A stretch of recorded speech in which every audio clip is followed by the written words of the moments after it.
ZPHS పాఠశాలలో 10వ తరగతి చదువుతున్నాను. ఇప్పుడు నేను చెప్పబోయేది అశోకుని ఏకపాత్రాభినయం. తక్షశిల నుండి సింహాలం వరకు, ఉజ్జయిని నుండి రాజగృహం వరకు విస్తరించి ఉన్న ఈ సువిశాల సుందర భూభాగంలో మగధ రాజ్య పాలకులు మౌర్య వంశీయులమైన మమ్మెదిరించి వారెవరైనా కలరే.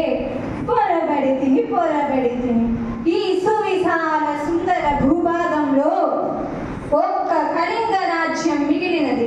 కళింగ రాజ్య ప్రజలు గొప్ప దేశభక్తి కలవారని, చక్కని శౌర్య పరాక్రమాలు కలవారని విన్నాను. అయితే మాకెదురొడ్డి నిలువ సాహసింతురా, నేనే నా అఖండ సైన్యంతో దండెత్తి జయించి మాకెదురు లేదని నిరూపిస్తా. ఓహో, ఏమి వీరి తెగువ, ఎంతటి చాకచక్యం, ప్రాణాలను తునప్రాయంగా త్యజించగల వీరి దేశభక్తికి జోహారులర్పించక తప్పదు. ఒరవీడిన నా కరవాలం కరాల నృత్యం చేస్తుండగా వీటెళ్ళిన శత్రుసేనలు ఆహాకారాలు చేస్తూ సేనను వేడుతూ ఎట్టగేలకు వెన్ను చూపారు, మన్ను కరిచారు, కానీ నాకు కనువిప్పు కలిగించారు. జై భవ, విజయీ భవ, దిగ్విజయీ భవ. మౌర్య వంశోద్ధారకులు, మగధ రాజ్య పాలకులు శ్రీ శ్రీ శ్రీ అశోక చక్రవర్తి గారు కళింగ రాజ్యంపై విజయం సాధించి వేయించేయుచున్నారు. ఆపండి, ఆపండి, కట్టి పెట్టని మీ పొగడ్తలు.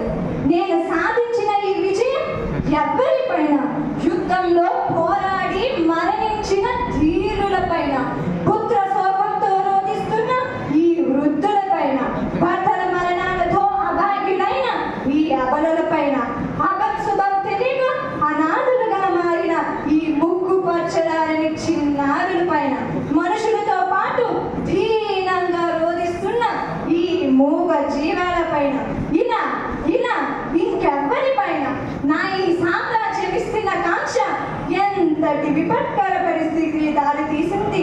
చివరకు ఈ అశోకునికి మిగిలినది ఈ శోకమేనా?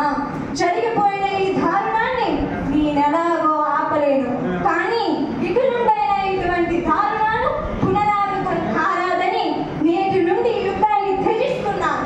నా ఈ అఖండ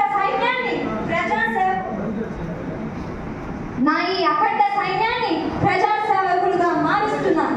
నా ప్రజలను సత్ప్రవర్తన కలవారిగా మార్చుటకు ధర్మ మహామాతృలు అనే ప్రత్యేక అధికారులను నియమిస్తున్నాను. నేటి నుండి వేటాడడాన్ని మానివేస్తున్నాను. ధర్మ సత్రాలను నిర్మింపజేస్తాను. మనుషులకి మాత్రమే కాక పశువులకు కూడా వైద్యశాలను నిర్మింపజేస్తాను. రోడ్డుపై వెళ్లే పాఠశాలలు సేద తీర్చుటకు రోడ్డు ఇరువైపులా మొక్కలను కూడా నాటింపజేస్తాను. విశ్వ మానవ కళ్యాణములకు రాజబాటలు వేస్తున్న బౌద్ధ మతాన్ని స్వీకరిస్తున్నాను. బౌద్ధ మతాన్ని ప్రపంచ వ్యాప్తి చేయటకు కృషి చేస్తాను. ఇందులో భాగంగా నా కుమారుడు మహేంద్రుణ్ణి, కుమార్తె సంఘమిత్రులను సింహానానికి పంపుతున్నాను. విశ్వశాంతి, విశ్వ మానవ కళ్యాణములకు రాజబాటమని త్రికరణ శుద్ధిగా నమ్ముతూ శాంతి స్థాపనపై కృషి చేస్తాను. సర్వే జనా సుఖినో భవంతు.